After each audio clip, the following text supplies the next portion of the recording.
worked on the CDFI Friendly America Toolkit, which is about building a visual tool to identify areas of financial need. And so do we have, are all three of you here? You can come off camera, or come on camera and come off mute. Hi, Pratyusha. Recording in progress.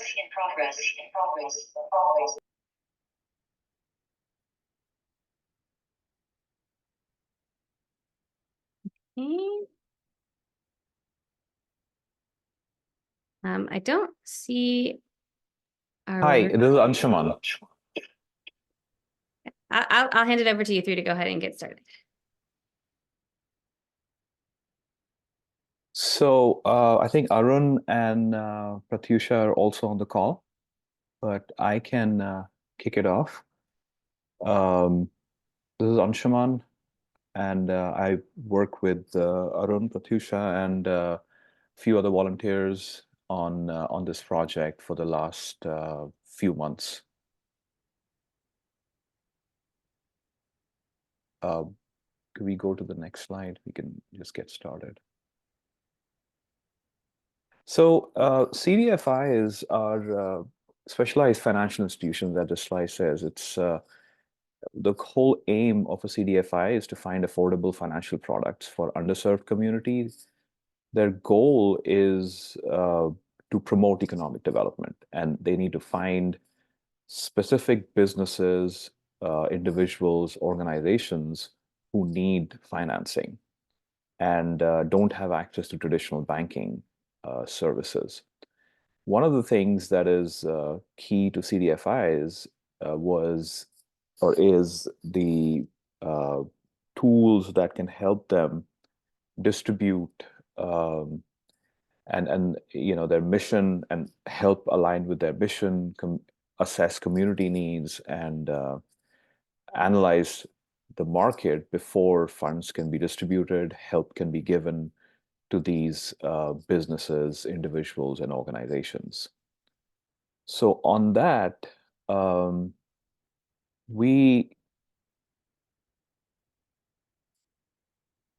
sure if I can control the slides here. You can, thank you.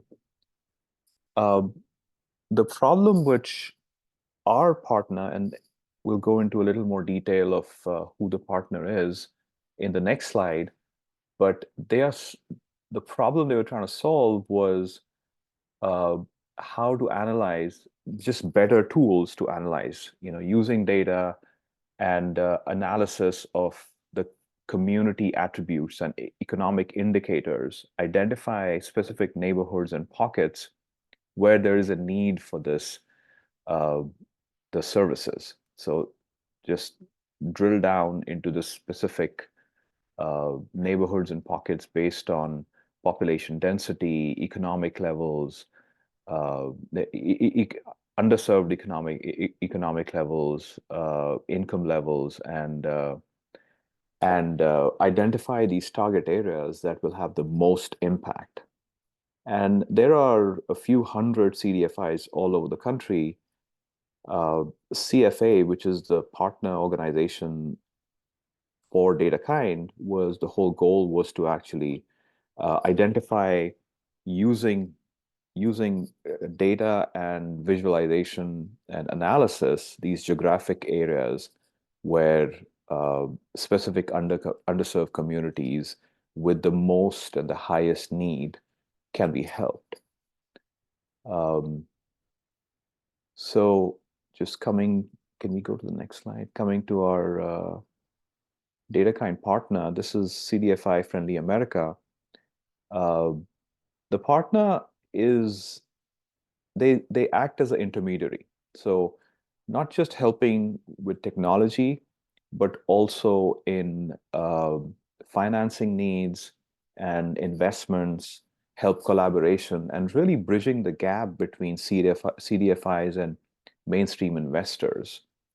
Their mission was to help CDFIs access the capital, expertise, and partnerships, and so that they can reach their target audience, right? These organizations and individuals, and address their financial needs. Where we helped as DataKind was to help support their technology needs. So CFA, along with all the other investment and collaboration help, they offer technical assistance, whereby fostering this economic development and promoting financial inclusion in communities. And that's where we really came in as the volunteer team came in to mitigate these barriers so that they can find to give technology assistance and find the right communities to offer traditional as an alternative to traditional financial services and offer financial help. So with that, I'm gonna hand it over to Arun, who will explain the work that we did. Arun? So Arun's having some technical difficulties, so I can take over for Anshuman. Okay, yeah, go ahead. Thanks, So hello, Pratyusha. everyone. I'm Pratyusha. I'll talk a little bit more about the work and some of the things that we did. So for CFA to facilitate the needs for both CDFI and the investors, we were looking to create a tool that can give a bird's eye view on areas that were invested versus areas that actually need investments across the United States. So our idea was to build a drillable geographic visualization that allows for this identification across the United States in 3 levels of granularity. The granularity that we chose were state, CBSA, and census place. So state would be the highest level and census place would be the lowest level of granularity. And so for an understanding, the United States has 50 states, and the states are all, this is the largest granularity. And then, like I mentioned, CBSA is around 940, and census, there are around 31K census places across the United States. And so the idea was to leverage publicly available data sets to build a composite index, which I'll explain later what exactly that is, that shows the areas of financial need. Some of the data sets at a high level that we were using was the American Communities Survey, Home Mortgage Disclosure Act, CDFI transactional level data, Paycheck Protection Program. So like I mentioned, these are all public data sets. So let's now take a look on the next slide at the data pipeline and the workflow that we used for this project. So essentially, we took data from publicly available data sets and we collected them as flat files, either via API or direct download, whichever was available. And we used primarily Python for a lot of the data processing. And depending on what granularity some of the data was available, so for example, some of them were available at state level, some of them were available at census tract level. Based on this, we used some census crosswalk files to kind of convert between each of these.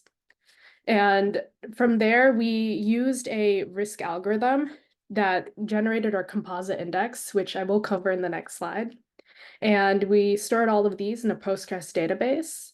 And pulling from the Postgres database, we then created a visualization in Tableau Public using our tiger shape files to construct the map level view that you're seeing. Now let's talk a little bit about the results. One more slide, please. So this is the weighted index that I was talking about. So to help the CDFI Friendly America identify specific geographic areas that were undeserved by finance, we created a composite index, which essentially reflects 2 things. One, areas that need investment, and areas that have received little to no funding across various areas. So as you can see, the more negative a number is, that means that that area has actually received a significant amount of funding. So as you can see in this example here, Arkansas actually has 61% in areas that need investment, but at the same time, the weighted index is -14, which means that they've actually received a significant amount of PPP funding in this case. In comparison, Kentucky has 57% investment areas as well, but has not received as much funding. And so using this, you can kind of identify which areas are still in need more funding. Next slide.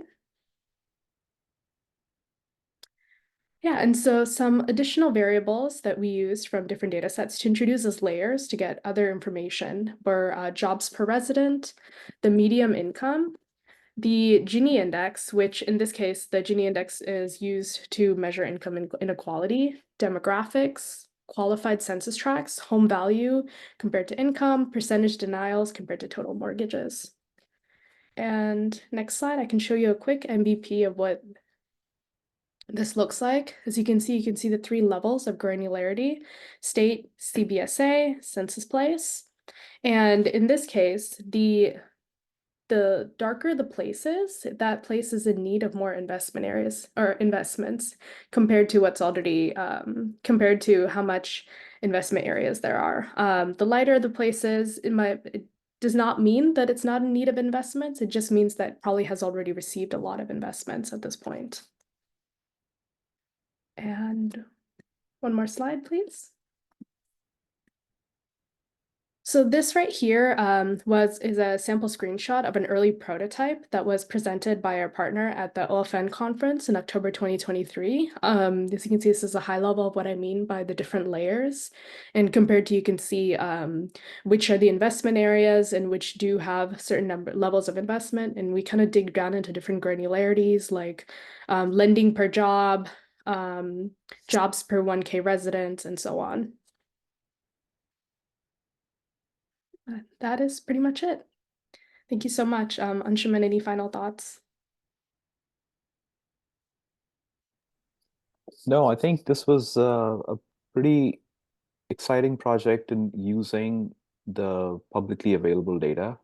And as Pratyusha talked about, it's Arun was having some, I guess, technical difficulties, but we had a good project in being able to aggregate and assimilate the data and then visualize it using Tableau. So the whole aggregation and assimilation was pretty crucial before the data was visualized in these CBSA state and census tract level details.